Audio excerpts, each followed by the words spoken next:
Hi there, welcome to the Noah Presgrove Case. The latest news and discussions. A key individual known as Jan Friorillo has shared her thoughts, indirectly reaching out to Netflix or some kind of documentary via a post on Facebook highlighting, is it really worth doing? Is it a good idea, or could it cause harm to the case? I want to show you her official statement response today. You see it yourself, reread it, break it down bit by bit, see if there's any new information, things that have never been mentioned before or stuff I've not seen, and we'll just go from there and maybe highlight some comments as well in the Facebook section. This is a live premiere. I did do a video earlier, but I don't know if I've uploaded it yet or not. We'll just see how that goes in the background. But welcome to those that are currently here watching. Share your thoughts and opinions in the live chat box on the right hand side of the screen. And by the end of watching this, drop a comment down below under the video to let me know your thoughts, your opinion, and if you got any questions, and I can respond back to that. You'll also see a pinned message below with additional links if you do want to support this channel. Shout out to those that did last night and the night before, much appreciated. If you do want to catch up on recent coverage by me, top right corner where the eye symbol is, click there and you'll get the full playlist as well. So without further ado, let's begin this video. Head over to Facebook. Here we are, and this is on the Justice page, the family run moderated, a place where it can be kind of strict. So if any posts do come out here, it's going to be approved. It's going to have value and importance. So when Jan Friorillo, 15 hours ago, concerns, attention Netflix. Now, we'll just read it like that because it's organised a little bit clearer.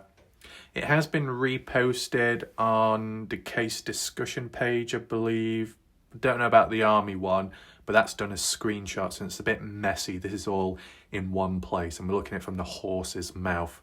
So feel free to listen in, or if you want to pause the video, read it yourself, you do whatever. But let's see what Jan says. Subject: concerns regarding alleged documentary on Noah Presgrove. Oh, I guess that's his middle name. Don't normally make reference to that.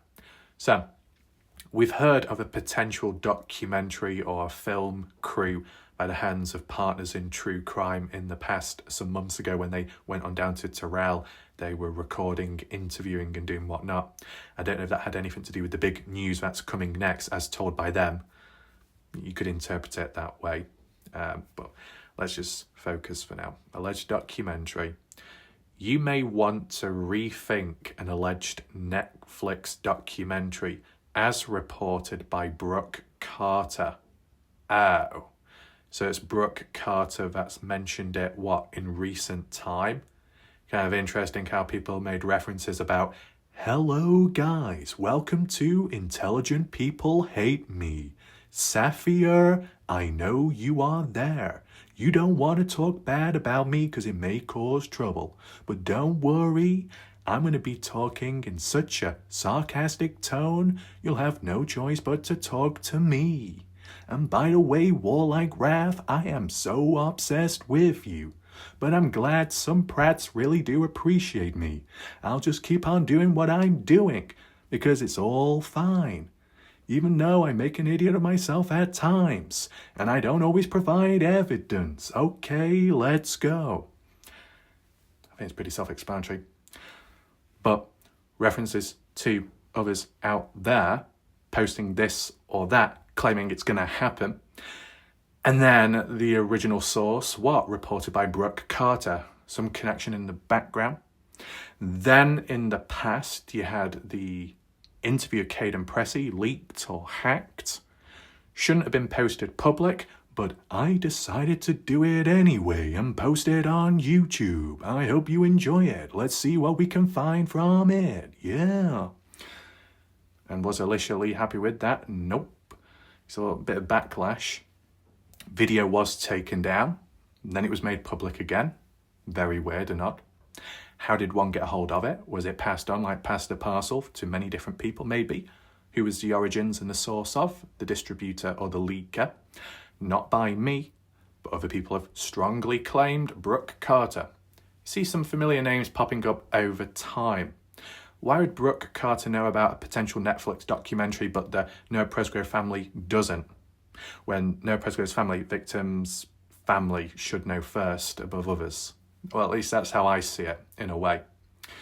But either way, you may want to rethink a Netflix documentary supporting a sympathetic point of view for Avery Howard, also known as Avery Combs, the birthday girl, Carter Combs, the sister to Avery, Logan Jernigan, a friend to Avery Carter, but also lived there with them at a point, and Jack Newton, boyfriend to Carter Combs, who hosted an illegal party that resulted in Noah's death by providing not only a house, but acreage for underage drinking to include minors 17 years of age and under, which is supposedly true, such as Caden Pressey's cousin Georgia, who's 15, and the cousin's friend around that age too, for allowing illegal drinking in a dangerous and reckless environment to include unsupervised minors with firearms,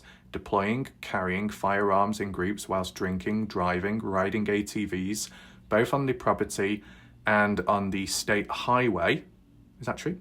Whilst drinking, and who hosted a similar party at the exact same location the weekend before that had been reported to LE. That is very eye-opening. I've never heard that before. This alleged documentary will not create the sympathy these party hosts are seeking, but instead will create more public outrage for a documentary deflecting sympathy and focus from the true victim, Noah Presgrove. Anyway, you look at it, whether any of these four were physically and or directly involved in Noah's death, they created the unsafe environment 3 days, 3 nights in a row that resulted in the death of one of their guest invitees. And also Georgia, Caden's cousin, who ended up getting very drunk, sick, vomited outside at the age of 15. Vulnerable situation that as well. Not even of adult age either. More eye-opening there. Anyway, why are certain names mentioned and others aren't? Avery Howard, Avery Combs, same individual. I'll refer to them as Avery Combs because that's how it's always been previous. Carter Combs, Logan Jernigan, Jack Newton. Prominent names that have popped up within the case. Logan and Jack, one or the other, or both, last to see Noah walk off towards the highway east at around 3:30. Very interesting. Carter Combs, responsible for helping Noah to the bathroom area and supposedly helping him stand up. Some physical contact made to help him stand, even though Brooke Carter says Carter never did that, but Carter said she did. Contradictions there. Avery Howard, Avery Combs, rejected Noah when Noah wanted to sleep in her bed after the shower situation, but before walking away. These key named individuals. Jack Newton, best friend to Noah, but also supposedly knows the time of death of when Noah died, 4 a.m. How else would you know that? Jack Newton, who supposedly had a final aggressive argument with Noah before Noah wandered off, or in the process of walking away, pushing and shoving, as said by Justin Roy. You can see how that can escalate. The only other name that isn't mentioned on here, but should be with some significance, is Jasmine Millan for that Snapchat post, and being present with Carter during the shower situation. Why does Jan Fiorillo only mention these named individuals on screen? My reasoning behind it would be, for one, Avery Howard, because she is the party host, the birthday girl, taking some form of responsibility, or should be. I get that. Carter Combs on the sideline, because she lives there along with Avery at the time, and the same with Logan. So because they live there, I guess there's a form of responsibility that falls on them, I'm guessing. As for Jack Newton, he doesn't even live there, but he is the best friend to Noah, so ties there. But What about the other named individuals? Is Jan focusing in on only these initials because these are the ones, or one of them could be responsible for Noah's outcome, or they know more? I mean, how come JJ Bumpass name isn't mentioned here? Colton Newton, why is his name not mentioned on here? Anyone else? Travis Monson. Because there's some like mysterious events in grey areas where these names have popped up and we still don't know enough. What about Stephanie Millan, the phantom party goer that has gone under the radar? That's interesting, isn't it? Now, to refer back to the other interesting point, let's see. Where about is it? You look at it, whether these four... where is it now? Being reported. Oh, okay. ATVs, both property, estate, highway, I was drinking, and who hosted the same people who hosted a similar party at the same location the weekend before. And then it had been reported to the LE, but what, no action taken? That's not a good sign.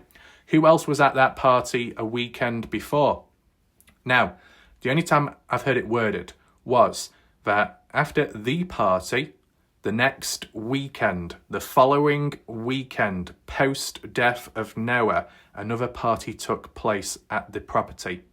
Some on the inside have countered it and said that never happened, but others truly believe it did. And I think even Caden Pressey made reference to it. Justin Roy definitely has done himself. So are you telling me that the party which Noah attended and then later died, a weekend later, another party was done in the same house, but also before Labor Day, the weekend before that, earlier, a week before, there was a party. 3 parties in total in a short space of time. 3 weekends, consecutive partying. Is that truly true? And who attended each one? Did Noah attend the very first one or not? You can't say he attended the one after that because he was dead by then. What's this all about? You know, if you've got parties close together, back to back, which involve alcohol and similar people attending, for Noah's death to occur on the Labor Day, on that one, September 4th, how come it didn't happen a weekend before if Noah did attend? Certain people present, others not, and that's why it just didn't align. I want to know your thoughts behind that. Anyway. Oh, here we go. Jan mentions, just like driving a boat with children on board whilst drinking is reckless, careless, that resulted in a child's death. That's in reference to Jack Newton's father, Caleb Newton, behind the wheel of a boat in 2020 when a 7-year-old girl ended up falling into the water off the boat, treated as unknown, mysterious, and making contact with the propeller. Treated as an accident, the victim's family didn't seem too bothered by it and supposedly were paid off. And they still remain friends past that point. Depends how you look at it. Jan says, just like adults having parties where adults are drinking and driving ATVs, that resulted in a reckless and careless death. Is that to do with Lucio? I'm not too sure. If people are not held accountable, this reckless and unlawful behaviour continues and people die. These 2 life-changing experiences should have been learning lessons for, and at the very least, Jack Newton, as well as cautionary tales for the rest of them, but they weren't. These 4 party hosts are alive. So basically, besides Jack, Logan, Avery, Carter are party host because they live at the place where the party took place at the time. I thought it would have just been Avery, the party host, with it being her birthday and her organising it. But then again, I guess the host or anyone that actually lives there and provides some kind of service, provide a party, serving food or alcohol, which means that there was any social hosting laws broken, it wouldn't just fall on Avery, it would have a chain effect on the others who were living there at the time. As for Jack Newton, he didn't live there, did he though? So is he a party host? I know he did welcome Caden down. He also welcomed Noah back Sunday from the looks of it. Maybe in a way. They are living their lives. They're working, they're having dates, engagements, dinners out, vacationing and planning their futures. Noah lost his life. Noah has no future. Noah's family suffered an unimaginable loss. Noah's family continues to suffer the ongoing loss, compounded by unanswered questions. And even when justice is finally served, they will never have their Noah back. These are the victims. All of these family members and friends who have come out on these online social forums representing, defending the innocence and character of these four-party hosts are not an issue. They're not an issue.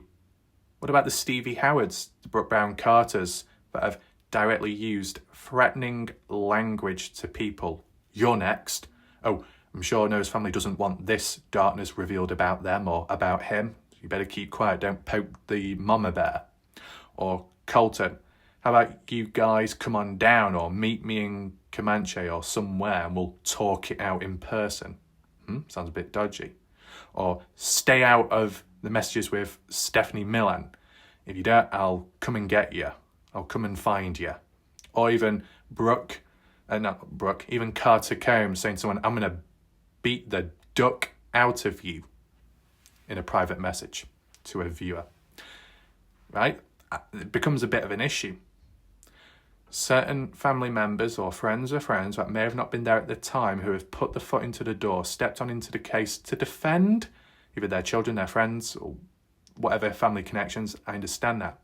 But when you start using reckless language, specific threats, actual threatening text, language, whatnot, you're not doing yourself any favours, causing more issues, more complexity to the case, and that does become an issue. Jan says, but unless these family members and friends were also there when Noah died, they do not know what happened and are only speculating just like the rest of the online communities. The only difference being their lack of objectivity due to their inescapable biasness, because of being connected to conflicts of interest. What they think they know is third-party hearsay.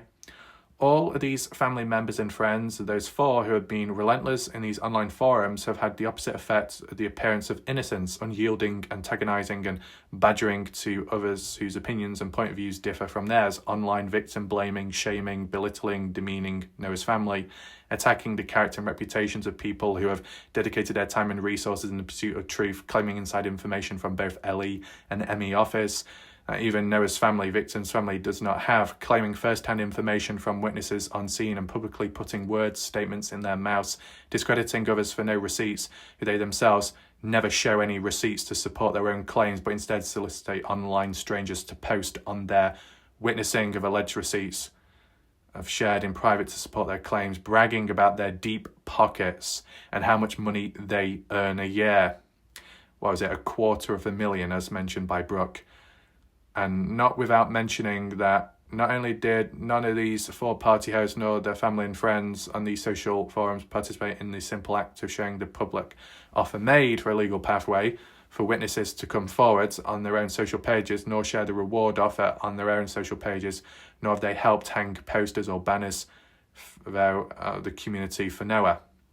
Well, if efforts to find the truth of what happened to Noah would absolve these four of suspicion, then why not participate and share in these efforts? And in terms of the legal fees and Jan's offer being offered out there was backlash at one point where George Choden was quite full on with her for a short space of time, and she broke her silence recently about that.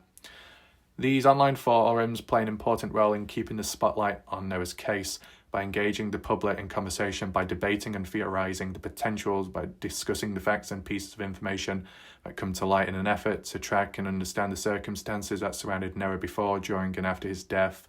They've also been beneficial to not only help raise awareness, but to help raise funds not only for a reward offer, but to help the family investigate Noah's death, the GoFundMe. And in terms of the reward offer, or more so the money to hire a private investigator. Supposedly, it was to hire 3 private investigators, as said by the family. Justin Roy reposted that, later got scolded by some of the family members for misinformation, even though it came from their mouth in the first place, and Justin Roy simply passed it on, which is a little bit dodgy in a way when you look at it there. But in the end, one of the private investigators being Kathy Bingham, which was a complete disaster, wasn't it? In terms of their biasness, switching and turning on Cade and Pressy, doubting, lying as well, claiming, oh, I don't have this, I don't have that, and then Caden saying he saw it from her. So it was some highway footage video of tampering with evidence in the shorts, whether they were handed over to police or not. That's a bit dodgy too. Kathy Bingham, conflict of interest with Brylan Sweat, connected back via family or so. Not questioning him the same way she questioned Caden. Yeah, very dodgy. Yeah. Moving on. The seemingly outward intention and motivation of the party host, family and friends on these online forums is a different and separate agenda aimed solely for the purpose to prove online communities the innocence of those four who have not been charged of anything, whilst their time spent, a lot of time on these online forums, has not been dedicated to the pursuit of actual truth of what may have happened to actual victim Noah Presgrove. They instead aggressively persuade, dissuade, deflect, redirect any conversation that considers any potential involvement of any degree around these four party hosts and less knowns to see Noah alive. In my opinion, the online and private direct messaging and hyperbole to form members by those family and friends, the four party hosts who have the opposite effect of their intentions, only added to suspicions already on those four. Actually, it may have created more suspicion on them as a result. Thank you for your time and consideration. Sincerely, Jan. Family and friends of Noah and his family, if you feel the same, please feel free to share my opinion on the matter. I think the bold text at the top, Netflix, I'm guessing, well, I don't know if that's actually a direct link. Did Jan send this directly to Netflix? Was it an email and it was reposted here? I don't know. Let's have a quick look at some of the comments, the most relevant ones. So there's going to be a series on Netflix. Well, allegedly. Not 100% guaranteed. I have friends who lost their child in a boat whilst adults were drinking. Is she talking about them? Who knows? No names. Oh, Michelle Martin has friends. Those friends lost their child on a boating accident and adults were drinking. Well, Michelle Martin, if it occurred in 2020 at Warwicker Lake and the boat driver was Caleb Newton, then it might link to you. Leave a comment down below under this video. Very interesting. Justin Roy, well said, Jan, and the truth. Seems like they're just trying to get information out to the public to cause a mistrial, in my opinion, or ruin the investigation. But why would Netflix want to do a series on a 4-day social hosting party with a death that was well documented and then try to claim these young adults are victims? The only victim here is Noah. He deserves truth and justice. His family and our community deserve to know the truth. And there have been several social hosting parties with all these same adults that needs to be documented. Brenda, very well said.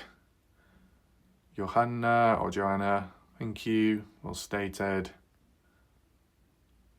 Let's just see response there. We don't need to go too deep. I guess the family is okay with her only pointing fingers at 4 people from the party and not all. If you don't agree with this post, keep scrolling. I tried to post a week ago about the tank top being found and it was never approved. But then stuff like this is approved. Why not clear up the rumour of the tank top? Yeah. So what Angela is referring to here is what's been talked about elsewhere on the Army and case discussion page. But supposedly, Casey Smith, the mother to Noah Presgrove, but has been casted aside and alienated by other Presgrove family members, supposedly in the past of 2023, ever since at some point did receive Noah's personal possessions, multiple, including the tank top, which was then handed over to some random individual who supposedly is an ex-boyfriend to Casey. And they reached out on Facebook not long ago talking about it. You remember? And ever since it's like, well, it's not been mentioned on the official page here, the Justice one, but now Angela has said themselves, but I tried to post it and it's not been approved. I wonder why. Very interesting. I've seen you on other pages, in response to Jonah, calling out people when they post about information and evidence that has supposedly come forward. This is the same thing, in my opinion. Jan says, thank you, I think you get it. The problem with long posts is that not everybody takes the time to read from start to finish. Well, don't worry, Jan, all under control here, reading it from top to bottom, boom. So what else do we have? The 4 are the host of an illegal party with added high-risk activities on their property. The others were invitees, attendees, and they were not the point of my observation. Right. But normally, the host is someone... Well, does the host have to live in a place, own a location? I'm guessing. I'm just thinking, if you were hosting an event but you don't actually own it, you're renting it out but you're still hosting an event at a location, maybe it doesn't matter. It's just because when I'm thinking of Jack, best friend to Noah, Jack, boyfriend to Carter Cones, but Jack doesn't live at the party house 24/7, does he? But at what point did Jack arrive at the party, Jack Newton? Was he there on the Friday before Saturday? I mean, he encouraged some people to come on down, so invited people. There's that. Angela, 4 people didn't live there, right? 3 people lived there, or did at one point. I'm confused. Is Angela a he or she? Or is their name real? Uh-oh. Wow, am I famous? I don't keep up with who posts. Okay. So we've got some backlash here. Are you afraid that Netflix might get a show out before you and your buddies do? Isn't that the reason for this post? You and your crew are making a documentary, but you forgot to mention that, right? You and your crew. What? Does that involve Partners in True Crime, or is Partners in True Crime tied with Netflix? What the hell's going on? Why are you running your mouth? Back and forth, whingy whiny. Oh, look, another fake account. Uh-oh. Beth Carr, doesn't Noah's family have to agree to the documentary since it's about Noah? You would think so. We can make comparisons to the Dylan Rounds case very shortly, so don't go anywhere, because the timing of when that happened was quite eye-opening, and it can link definitely to this case as well, so just stick about. Let's see what else. Haley, leave Candy. Who the hell's Candy? Candy? Oh, is Candy that blonde-haired person with the pink top that was there Saturday and slapped Noah across the face? Is that correct? Anyway, Haley says, do not use her to justify feelings or post. That isn't okay. I doubt the family wants to stumble across strangers using their child's death as justification for post. Oh, shit. Is Candy... Oh, of their child's death. Is Candy the 7-year-old girl? I think it might be, yeah. Oh, yeah, not Candy. Shit. The party... Fuck me. The party house event was Shandy, not Candy. Shandy. My God, they all sound the same, don't they? So, Kindy, a bit Australian, 7-year-old girl, 2020, boating accident. You had Caleb Newton behind the wheel, Warwick Lake. Now, I don't know if the post has been edited since, but Haley says, leave that name out of this. Does not belong, using a child's death as justification for the post. Now, Jan Fiorillo, from the time of me reading this now, unless it's been edited since or before, no actual direct name was mentioned, was it? Candy's name wasn't mentioned, it was indirectly mentioned. But, interesting how it struck a nerve with some. Because it just happens that Michelle Martin says, I have friends who lost their child in a boat accident whilst adults were drinking. Is she talking about them? Who knows? No names. Exactly, no names mentioned. But it seems to come across that Haley picks up on it. Interesting. What else do we have? I never comment on anything on this page, but I really draw the line at using this amazing little girl's tragic accident as a way to go after another person. But see, here's the thing. If you've got an adult who's supposed to be looking after younger people, children, there's a responsibility, and you're drinking alcohol whilst driving a boat, is that exactly the right thing to be doing? Can you get in trouble for that? Do you know, like when you get drink driving, can you get done for drink boating? Because if so, there wasn't many repercussions there, was there? But this is very interesting how it comes up. Let's continue. So sorry your family continues to deal with this despite the multiple respectful attempts to ask it to stop. Hayley, it's not my family. Oh. And that's the thing. It's always third-party people, representatives. Just like in the Dylan Rounds case, representatives telling me what can and can't be done. Are you in charge? No. Are you the chain of command? No. Let's hear it directly from the horse's mouth, and we're just not getting that. Hayley says, but her mother is one of my best friends. Are you friends with that other person up above in the comments, what we just read? I just don't think using a horrible thing like this to support whatever narrative someone is saying isn't okay. The whole post could have been posted without someone using a child's death to justify their views. But at least the direct name wasn't mentioned, because at the end of the day, what Jan did was indirectly mention a event which happened. No date, no year was given, no name was mentioned. It was quite discreet. You're making it the opposite, right? And the reason why references are made, because it just so happens certain named individuals, wherever they seem to go, death follows. It might be very unfortunate. It might just be very unlucky, wrong place, wrong time. But we need to look at these patterns and trends with certain said individuals, partygoers or connected to them. Just like the Dylan Rounds case, it was necessary looking at the history, the past, so it doesn't repeat itself in the future. Or maybe it's too late and it has.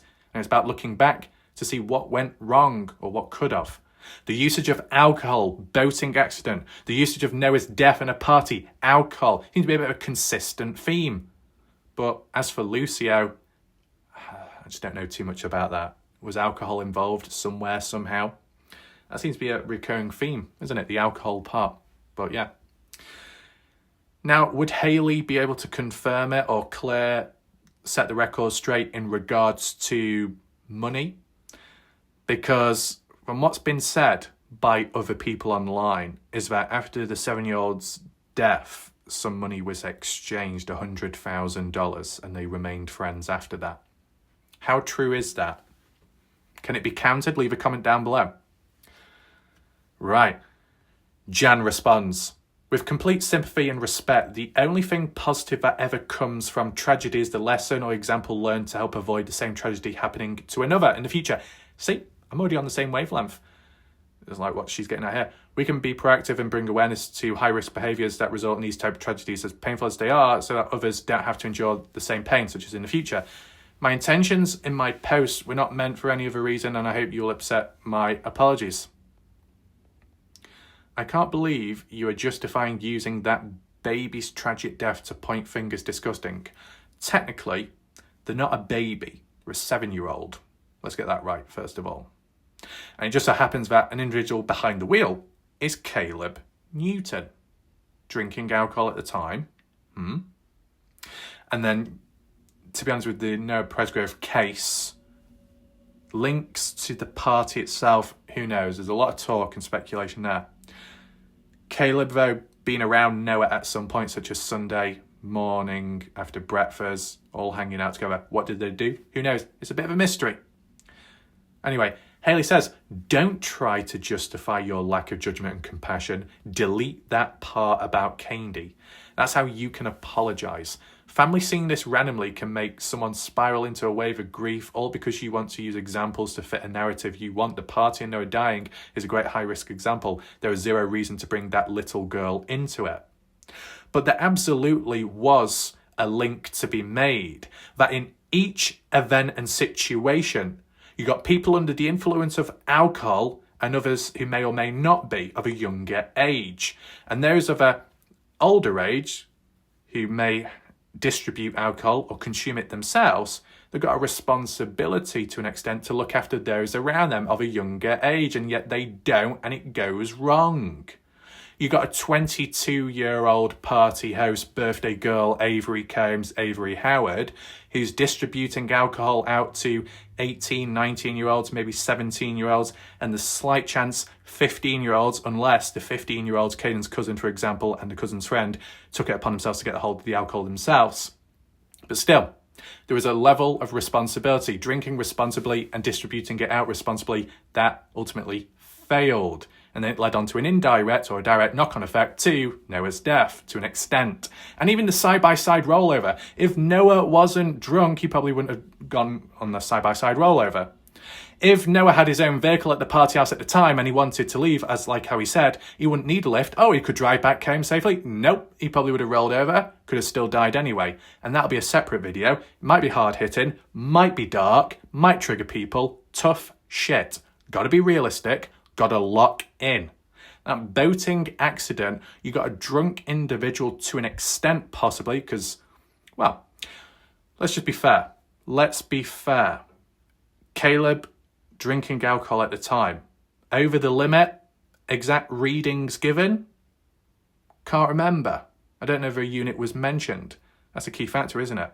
But still, drinking alcohol, if one was to be drunk or over the limit, and it impairs their vision, their behaviour, their response time, and then someone falls into the water, you could say it's a bit reckless, irresponsible, but at the same time, as a counterpoint, you do have to say you can't control everything in the moment, and the positioning of the boat and where a girl could fall into the water might be behind the driver, out of sight. There's several factors to acknowledge. I'm trying to go back and forth for that balance, but still, the theme of alcohol seems to be a bit problematic because a range of these different events that have happened, direct, indirect, accidental, or something darker, there's been alcohol at hand, making someone vulnerable, making someone else vulnerable, on the receiving end, all kinds of things. So, there are links to be made, but obviously, if someone's a bit biased or got a conflict of interest, they're not going to see it the same way. Angela says to Hayley, she probably won't delete it. Her ego, Jan, is as big as the moon and she doesn't want to admit to being wrong.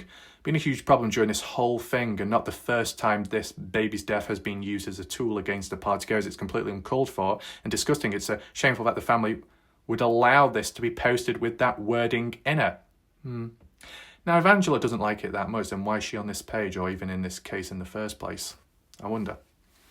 To say that Jan has been a problem since day one. So Angela thinks that what Jan did by offering money for legal services in hopes of getting someone to talk, to speak up, to reach out is a bad thing. That says a lot.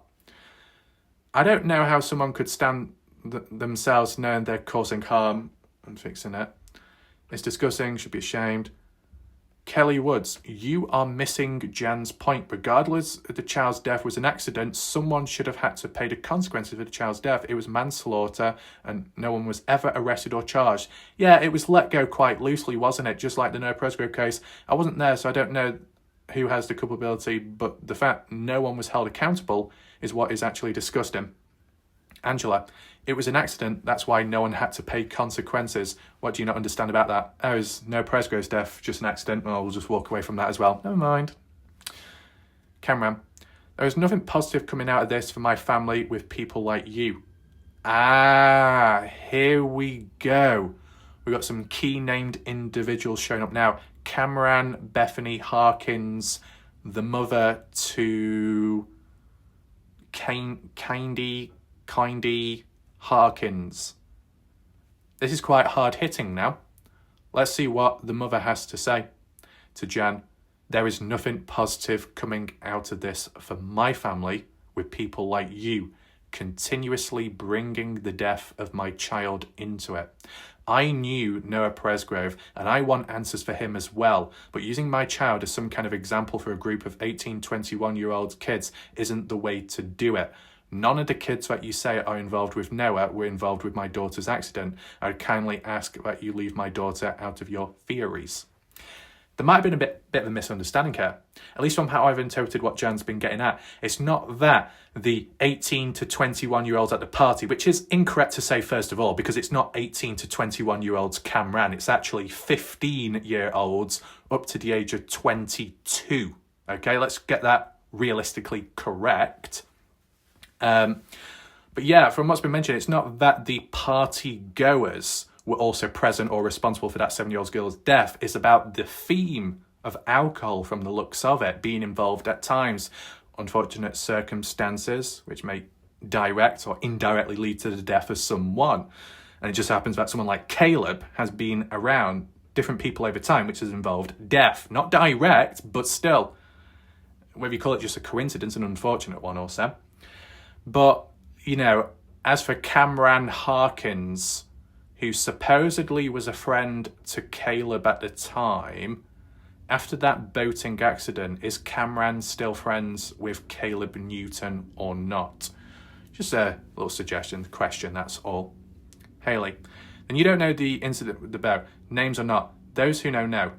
Her parents see this, her grandparents see this. Using the death of any child to support your narrative isn't okay if you agree with her. Then I hope both of you do some solid self-reflection.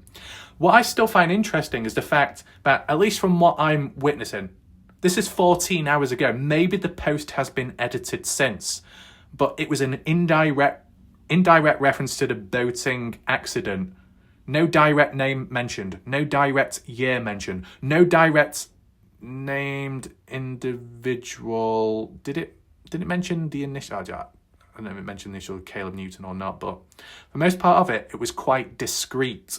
But obviously, these people on the receiving end that know what the reference is, that now they're making it public and more known as to who it's referred to. So in a way, they're not doing themselves any favours by actually revealing the named individual.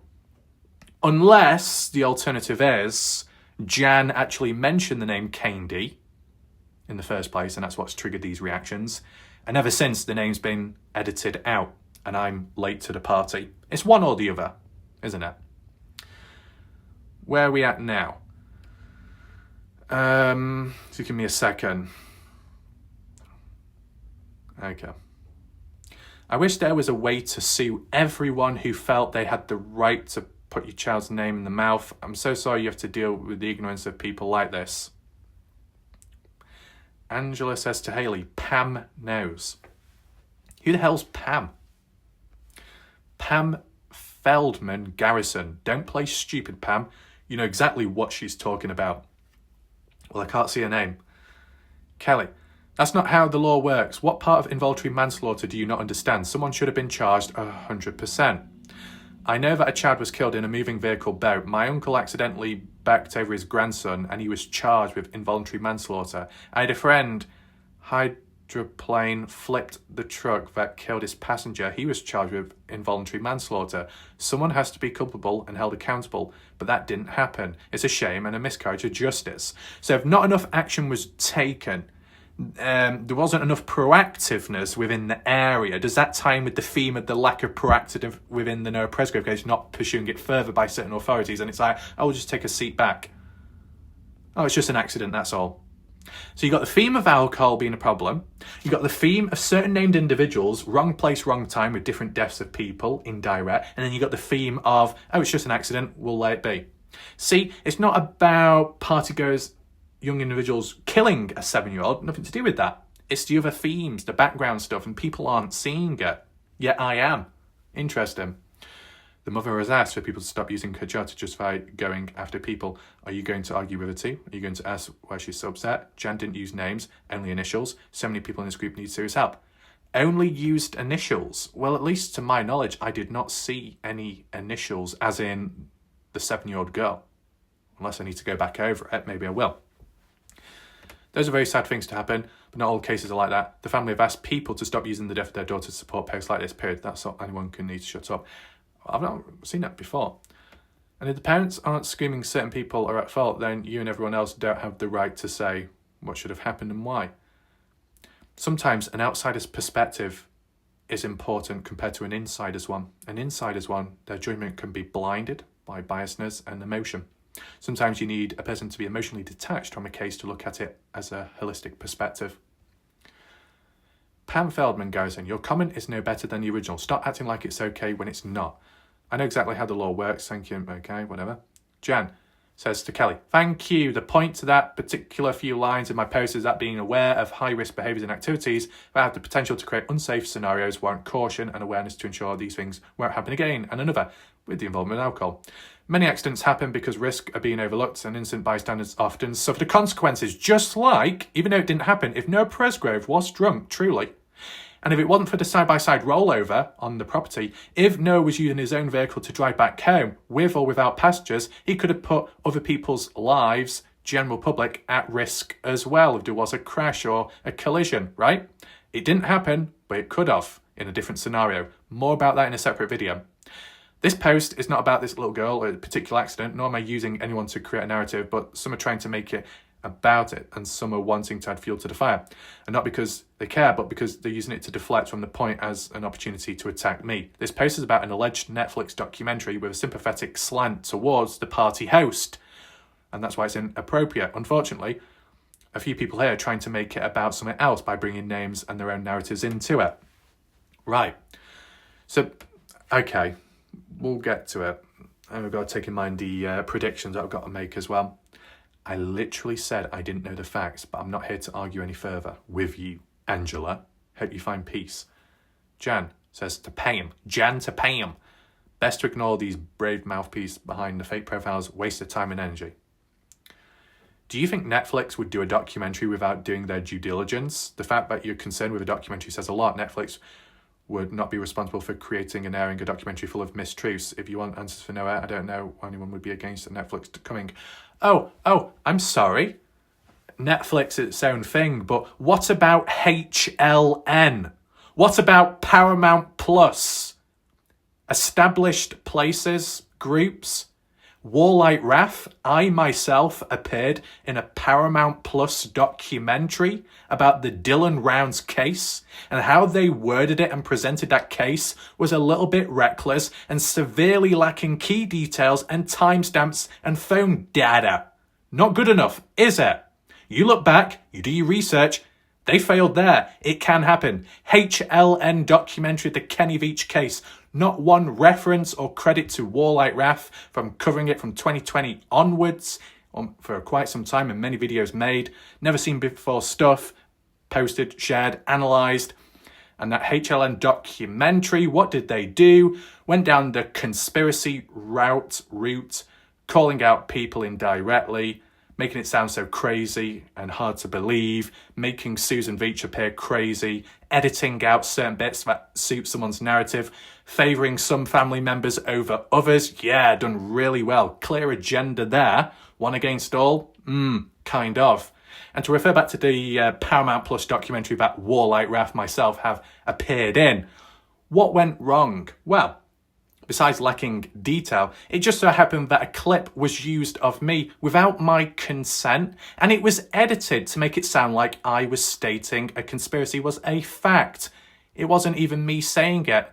I was analysing and referring to a point mentioned by somebody else, another misfit prat out there, and I was basically clearing it up. But what the documentary crew decided to do was, right, let's use Warlight Wrath's footage and make it sound like it's coming from him and not the feral animal elsewhere.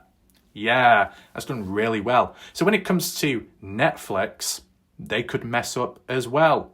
It comes down to the conflict of who are they going to listen to, who are they going to favour more when doing a documentary. Are they going to listen to the Presgrove family, the victim's family, or are they going to listen more to the party host?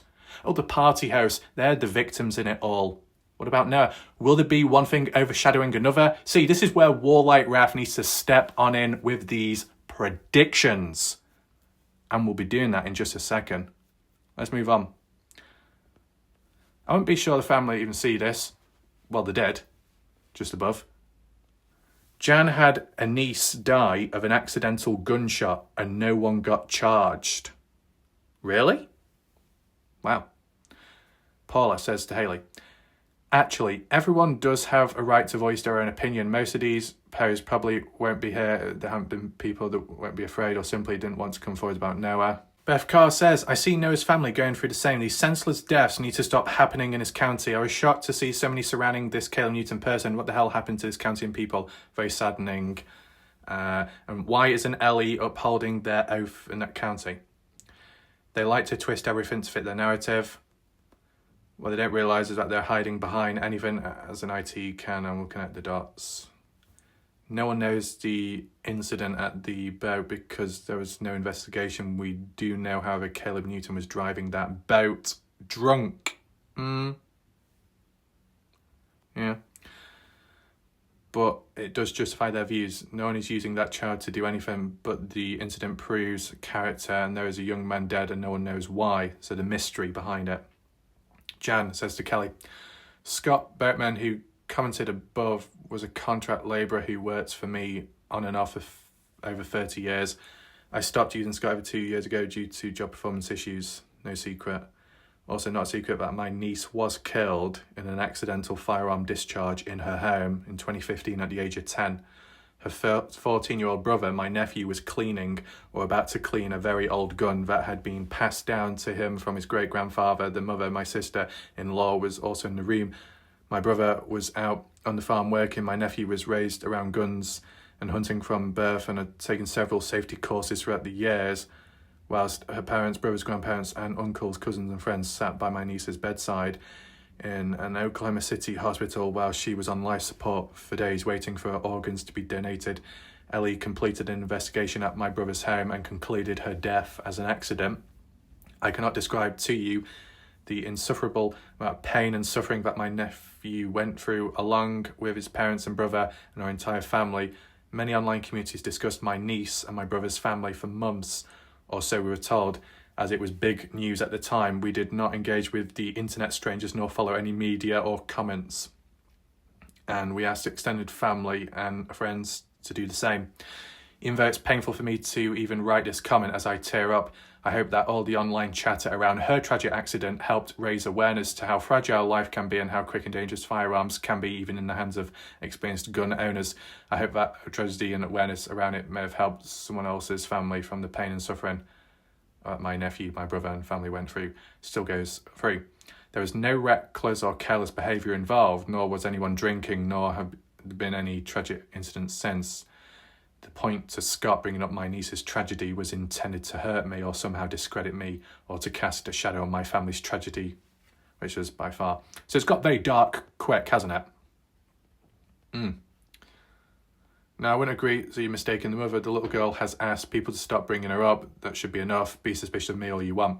I mean, if it doesn't want to be brought up over and over again, then I'm surprised these people aren't going on a rampage to shut down those news articles online which talk about the boating accident. You might as well take that down. You might as well privatise that. Might as well censor this and that and can't say anything.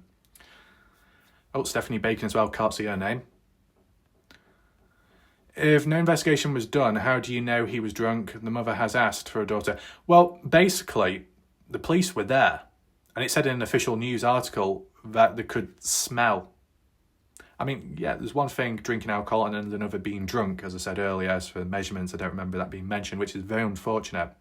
But there was a reference to the scent or the smell of alcohol from the breath of the boat driver, Caleb. As to how much he truly drunk, bit of a mystery. But still, the theme of alcohol, you don't have to be drunk. You can drink a certain amount of alcohol and it can still have some effect on you. Slow you down a little bit, your reaction timing. How do you know the driver was intoxicated? You know more than the police do? Well, the police made a reference to the alcohol, the breath, if you actually do your research. So it's ruled an accident, just like the boat accident. Maybe everyone should be screaming that your sister-in-law be charged because she allowed a 14-year-old to clean a loaded gun. You're a hypocrite, Jan. An accident is an accident, and you don't get to make up details about it to try and sway people. No proof of anyone being drunk has ever been shown here, but... oh, no. How do you know the investigation was not done? Oh, here we go. Jan responds, you go ahead and do that, Stevie. Oh, a reference to Stevie Howard. Please attack a mother who lost her daughter and find out how many people in this community love my sister-in-law, Tish. If you can read my post, never said anyone was drunk on that boat. Those are your words. OHP stated alcohol was smelled. Yes. Meaning drinking was happening whilst driving a boat with children on board. Yes. That's never been denied to my knowledge. You're using this child's tragedy as an opportunity to attack me, period. Check yourself and your agenda. Continuing to highlight one sentence in my post out of context as using this child's tragedy for your own personal reasons, even if a few others blew this up, it would never have been highlighted. Enjoy this one, and only remark to you for my sister-in-law because it's the only and last attention you will get. Right, whatever's going on there. I'm one of 33,000 in this group. Why do my posts seem to get under your skin and bother you all so much? Righteousness. You don't like my opinion addressed to Netflix. Take your righteousness, love and kindness along with your ego and agenda and scroll on by. Or better yet, make your own post. Noah would be in the military right now if his life had not been cut short, so I don't think he would mind a post about the truth on Veterans Day. Seems appropriate. Noah's family approved this post, so don't bar on their favour. You're just here to stir crap. Oh, here we go. You've been asked to take out the information pertaining to the boat accident. Why not just remove the one damn sentence, Jan? Are you allowed to edit post though after they've been posted? I don't know. You've been asked to do so by many. What, 3 or 4 people? Not exactly many, is it? Is your ego too big? Get over yourself and grow a pair. I don't think a female can grow a pair of, the bells down below. Only males can. And remove the sentence referencing the boating accident like you've been asked. You obviously are too keen on people bringing up your family's past, but no one is off limits for your nastiness and pushing your agenda. Also, why would a Netflix documentary be a bad thing? Oh no, we'll get to that. Do you think they will just say whatever someone tells them without vetting the information? I guess it's okay for partners in true crime or whoever to do a documentary, but no one else. Oh, separate. Right, Jan, did you get the attention you were seeking from this? How long does this go on for? Oh, we've nearly reached the end. P.S. I'm not Stevie Howard. Your detective skills are off the mark considering I've been here for a while. But again, anyone that thinks different than you, all Stevie. Only 162 people like this post. And out of the 120 comments, the majority of people brave enough to speak up when they see something that's wrong. I don't think the majority are speaking up, though. We're just looking at one thread. It's easy to say, well, there's about 32,900 people and only 162 people like this post. It's almost as stupid and incompetent as saying, oh, Warlike Raf has 15,000 subscribers, but when it comes to his live show, only 20 people are showing up. There's only 20 people present, so he must mean he's bought 14,900 and something subscribers. Oh, yeah, don't worry. That's false claims and references made by incompetent cretins and wretched dogs in the past. I had no proof or evidence of that. Jumping the gun. At the end of the day, it comes to timing. There might be 32,000 people in a community, but not 32,000 people are going to all bother to look at that one particular post. And furthermore, based off the ratio, 32,000 people, whether they agree or disagree, aren't all going to like that one particular post. It never happens. Look at it on YouTube. You can have a YouTuber which has 2 million subscribers, but when it comes to the like button, only 1,000 people hit it. It's because not everybody can be bothered to like post. Not everybody remembers to do it. Very weak reasoning there. Some more comments as well. If you want to pause it, you can. It's just because, we've gone on quite some time. Why are you pointing out only 4 people at the house? Others were present too. Pointing out 4 as opposed to all the tenants. She has explained the 4 housed. Oh no, we got the capital letters. Let's just do this quick. Let me explain as best as I can, saying on the nicer side of the words. No one, not family, not strangers, not friends, should ever be stopped from trying to get the truth out of no family. I mean, think about it. If your child's ever to be investigated superstars, would you do nothing? I bet not. And that's not even from Dina Rose either in capital letters. Oh shit, we've got more. Huh. I thought I was going to have a break, a rest of my voice. Okay. Let me go. See, you might wonder why I'm shouting. Because in capital letters, it means it's being shouted from the rooftops. So, in fact, no one guilty being involved knows what, of course, Noah's death. Maybe you should get involved to bring justice. Tell what you know instead of coming on here, bashing those, and for justice, for family to come on here and read about, Chowdown, whether accident or not, regardless of age, anything Noah's family feel about it, yet they do every day. You can't show compassion for the reason of the post. Maybe you and others should just avoid this post. Better yet, you guys being involved with Just Noah, gonna spew hate, derogatory comments. Maybe you could leave in the group where it all can be together. We the people, Noah's family. Sorry if I stepped over the line. I sincerely apologize. Not my intent to stir up anything, but sometimes people just push the last button that says, do not push. If you push the button, we the people stand up. And there we go. Good night. I don't know what it is with people typing in capital letters, but there you go. Oh, God. So it continues on, doesn't it? I think we'll leave it there. That's pretty much it. Let's move on to my points and analysis. When it comes to documentaries, series on Netflix and whatnot, what's the reasoning behind it? Is the main intent for awareness, to spread it, at a time of when a case has gone cold for many years, or when a case has come to a grinding halt and there's no hope in sight? So let's try and get over the line and push it out there with a big boost of awareness. More people see it, so there's more pressure put on those responsible in the background, so they might crack, speak up, or the authorities might take more action and get a kick up the rear. What's the reasoning behind these different documentaries and series? Is it a form of gain? people that may profit in some way out of entertainment and opportunistic behavior, the latest hottest trending case, or let's glorify a certain serial killer like what they did with the Jeffrey Dahmer one, bringing it back up after all these years so the victims' families and whatnot had to be reminded of it, and then all the quirky psychology students that are all about obsessing and fantasizing about serial killers come on down. Oh my god, look at Jeffrey Dahmer, a little daddy with his glowy, sparkly, curly hair and his little glasses. I want them myself. I want to be treated the way, I want Jeffrey Dahmer to look at me the way someone else does. Okay, let's just get a grip. Let's just calm down for a second. I know some people have said that I look like Ted Bundy, so am I in a position to be talking in the first place? I don't know. But I best be careful because I might be appearing on another documentary at some point, Inside the Mind of Ted Bundy, through me, some kind of psychic medium. And let me tell you something, man, I'm not a psychic medium. I'm an extra large because I'm a fat bastard when it comes to my stomach. But separate, let's put that aside for now. I did do, actually no, I was going to do like an accent, but I'll leave it for now because it's quite serious.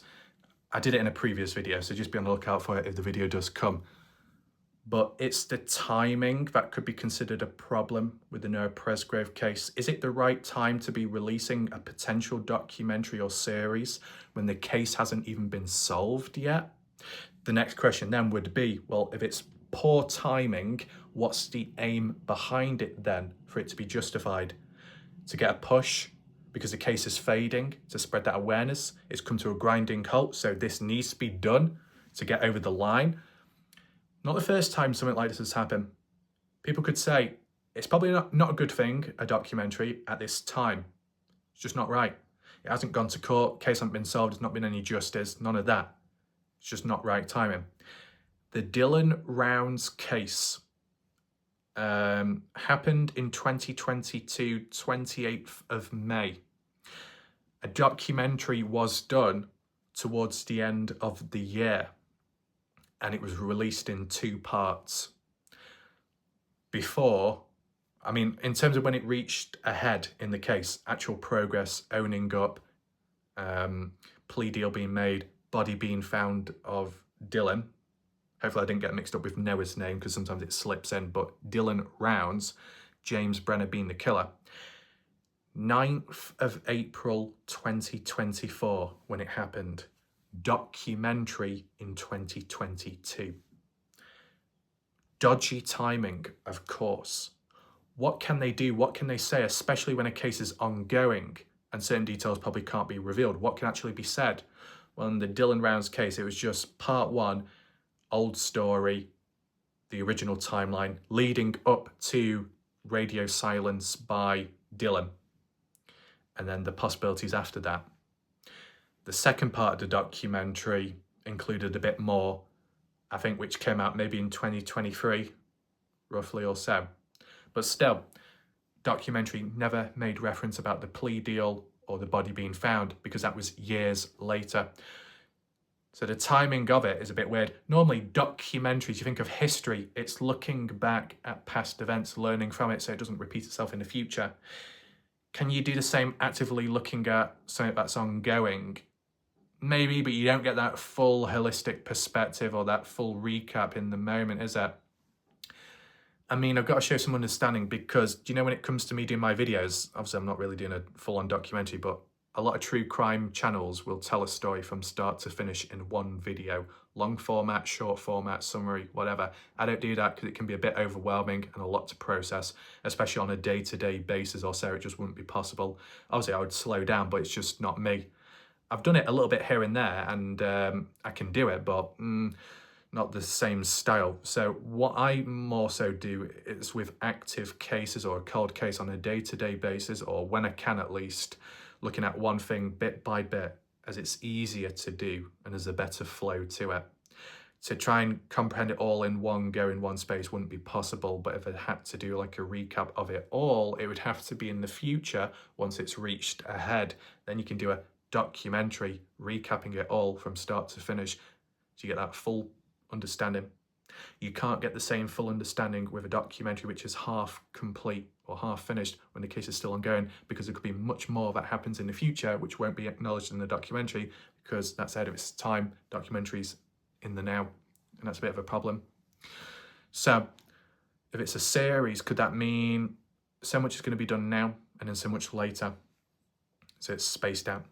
Would anyone get paid? Interviews benefiting that way? If some have deep pockets, I don't think they would need to benefit that way if they're already okay. But this is where the next point comes in. It's okay doing a documentary or series. Oh, Netflix, it'll be all fine there. Will it though? Weren't Netflix involved with the Jeffrey Dahmer documentary, which triggered people and caused issues there, I believe? Bit of history. And then even standalone groups, HLN, dodgy. Paramount Plus, dodgy. I'm literally the brand ambassador indirectly for Paramount Plus because I've literally got the bloody colour tone of Paramount Plus. We're going to edit bits out. We're going to make Warlight Raf says things we didn't actually mean. We're going to use content without his consent. Great, copyright, perfect. And then the HLN as well, which was probably the same colour as well to an extent. My God, I've got matching colours right now, but I don't have the Netflix part. Or maybe I do. The redness, yeah? I was gonna mention a clever line then, but I forgot. Anyway. So, I mean, where is Sharon? Very quiet, probably watching Netflix. What? I don't know. Whatever. But in terms of, let's just say with Netflix or a documentary crew, who's being interviewed is going to be most problematic in this particular case. I'm going to tie it in with my predictions right now. People, or anyone watching, make sure to make notes, take it into consideration with what I'm going to put across right now. If, on the conditions that a documentary was done or a series, such as by Netflix or whoever else, the fact that there are multiple people involved in this case, or as witnesses, 30 to 40 people realistically, because of party goers, some may know more than others, but at the end of the day, a handful of people present and a lot more down the line, sticking the foot in the door, getting involved. A lot of this, a lot of noise, a lot of people, a lot of different perspectives, a lot of different stories and witness accounts. A complete mess, a jungle, a zoo. So much to process and understand, and so much inconsistency in stories changing, whether that be what Jack has said or what another one has said. And not to be too negative, but Caden Pressey's story has changed as well, to an extent. There's so much going on in one bloody location and several different stories. You get a documentary crew that comes on in. Are they truly going to interview the 40 people from the party? Are they going to interview certain family members? Are they going to prioritise a focus on one set of group of people over the other? That's where the issue comes on in. As a reference, HLN that did a documentary of Kenny Veach, they interviewed the family because they're really the only ones involved, like the victim's family. Raymond Veach, Debbie Veach, sister and brother, and Sharon Pilgrim, ex-girlfriend, all interviewed. A certain story, concept was laid out, as you would expect. As soon as when the sister-in-law, Susan Veach, gave her side, she was the odd one out. You know, pointing out Kenny being alive, CCTV footage and other possibilities. But things were edited out. One against all, maybe. Either the documentary crew or certain family members favouring a certain agenda, so that when an unpopular opinion, a possible fact was provided, it was actually left out of the documentary. And the way the language and wording was adjusted was slanted to make Susan look like the crazy one, the odd one out, and then the others look more innocent. You amplify that, upscale it to the Noah Presgrove case when there's a lot more people present, right?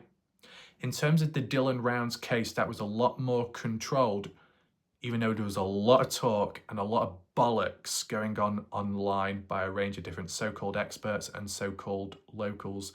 The reason why the Dylan Rounds documentary, as a little bit problematic as it was for some people, not as bad as others, because it gave a general concept as to what supposedly happened and how it was laid out. I noticed and picked up on things through that documentary which no one else did, about the red flags and the things along the way. It was very eye-opening and I was the only one to notice it, and that's why I did my videos at the time, and it was very hard-hitting. It was very good.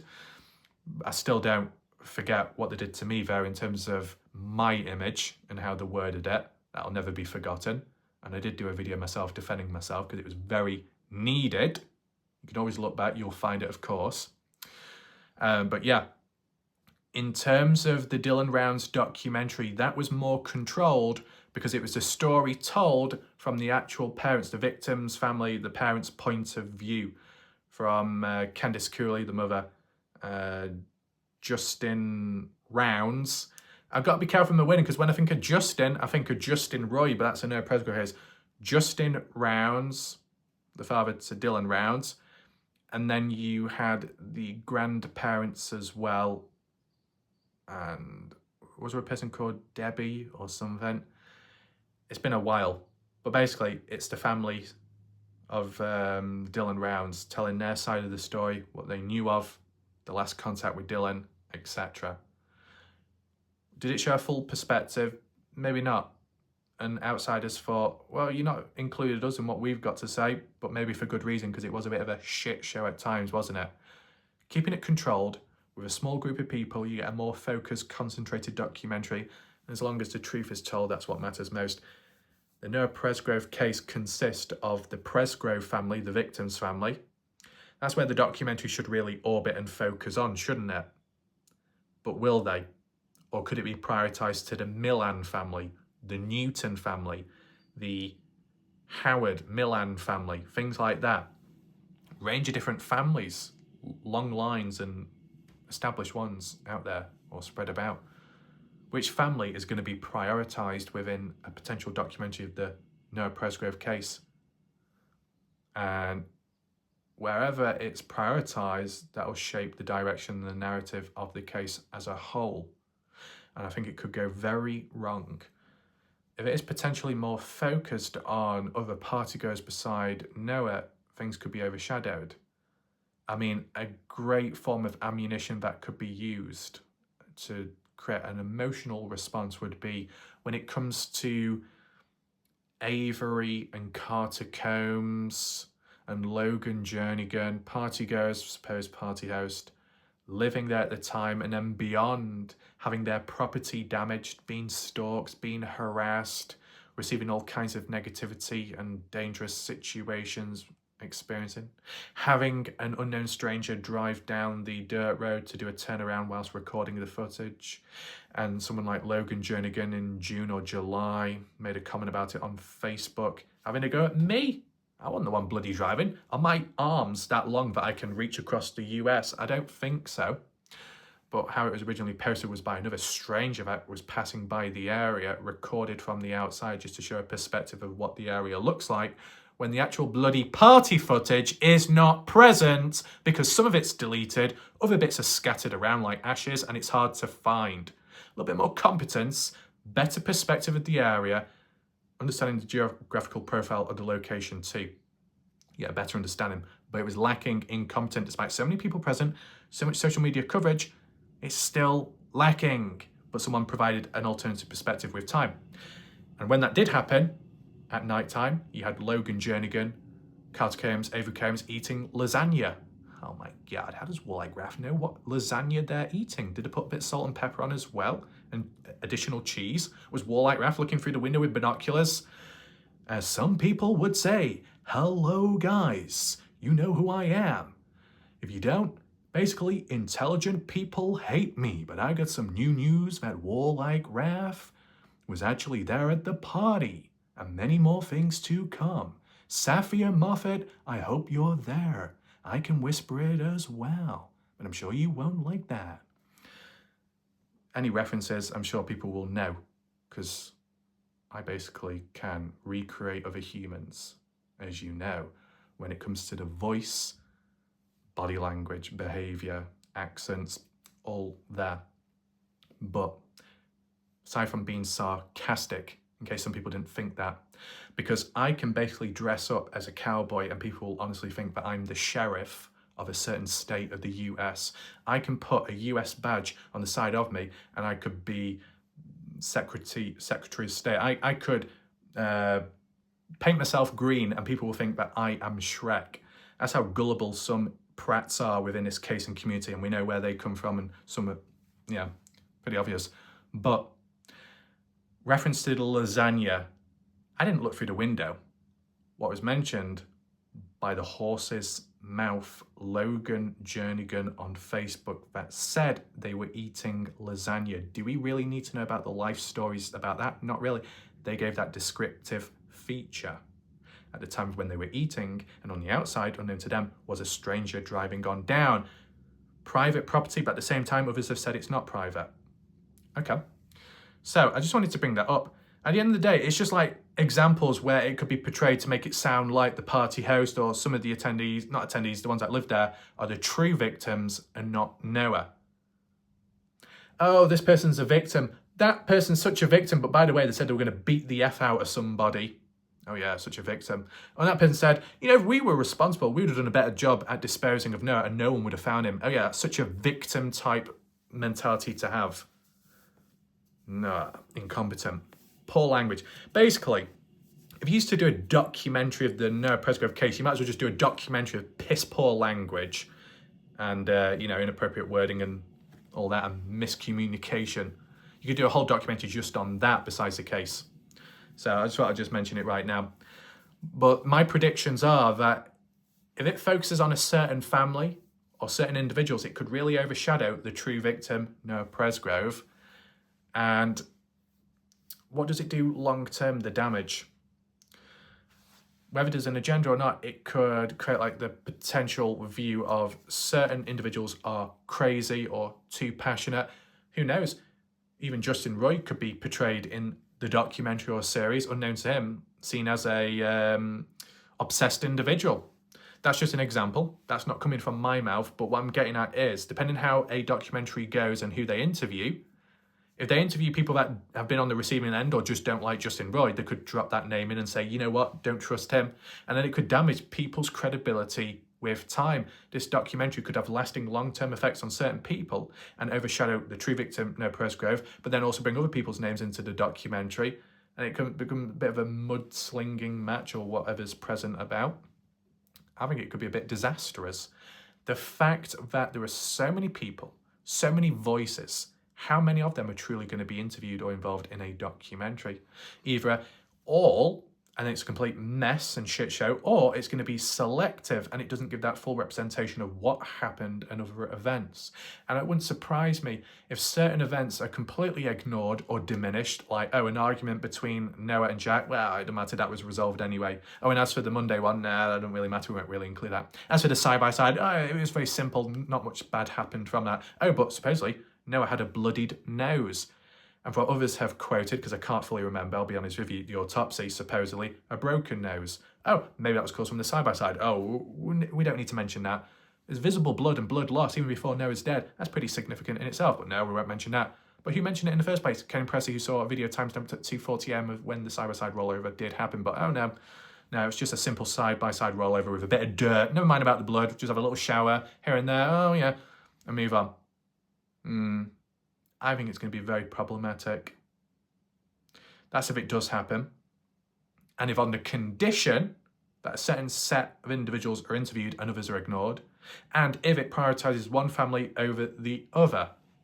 Because just imagine if, let's just say, certain Noah Presgrove's family members were favoured or interviewed. They said what they had to say and what they truly believe. And let's just say Caden Pressey as well may be interviewed. The amount of backlash that could come from it. You think about it. If someone like Caden Pressey can appear on Facebook or on a small YouTube channel, and that's not being rude, that's being realistic, say what he's got to say, spread the supposed truth. And it led to backlash, it led to threats, it led to other partygoers or family of family attacking, questioning, manipulating Caden Pressey on a small public scale in which only a few thousand people, if not a bit more, will see. Just imagine the reaction if Caden Pressey or others were to be interviewed in a documentary aired on Netflix where millions would see it and that supposed truth would be spread out there to millions. The backlash, the repercussions, and what the dark forces would think of that, it could go completely to shit. You thought death threats or just some kind of threats or questioning and harassment happened on a small scale, Just imagine on a Netflix big end scale of awareness, it could become World War III, depending on how this is handled. A lot of people present, a lot of people involved in different ways. A lot of interviewing. That's if it does happen, or if it's selective. If it's selective, you're not going to get the full story or the full understanding, and it could be biased. If it's completely done, everyone, then it's going to be a mess and many stories switching and changing. Or they go for the easy way out, documentary, and they choose the generic storytelling where it doesn't really say that much. It doesn't cause too much good, doesn't cause too much bad. There's always that one little safe, easy option out. Then what good does that really do? So I hope I haven't been too vague. I didn't want to keep, timing wise, reasonable without being too long. But as I said, when I mention the predictions, it's worth just taking in mind, because you could say, well, does it really matter if my predictions are right or wrong in this situation? Well, it does, because if you're somehow involved in the documentary or you get close to it, just know what to expect next, so you don't get burnt yourself and you don't get dragged into anything unnecessary. Who knows? Could there be a chance where this documentary ends up using footage of me and putting words into my mouth or editing it to make it sound like I'm a bad person? Anyone right now, feel free to clip that part of this video. I know, was it Carl or Skippy clipped a video recently? That's helpful. Anyone else, be sure to clip it, because what I just said, I could be on the receiving end of. If I'm already one of the most attacked persons on YouTube to a small extent on a consistent basis, just imagine what could happen next. I'm just covering all angles and perspectives. And also, shout out to Skippy for their presence recently, much appreciated, just remembered. And yeah, I think we'll leave it there. Gone quite heavy today, but been quite important. So thanks for watching. Be sure to like, share the video to spread that awareness of this whole hard-hitting thing. Drop a comment down below. Let me know your thoughts, and I'll see you next time. That's it for now. Goodbye and good night.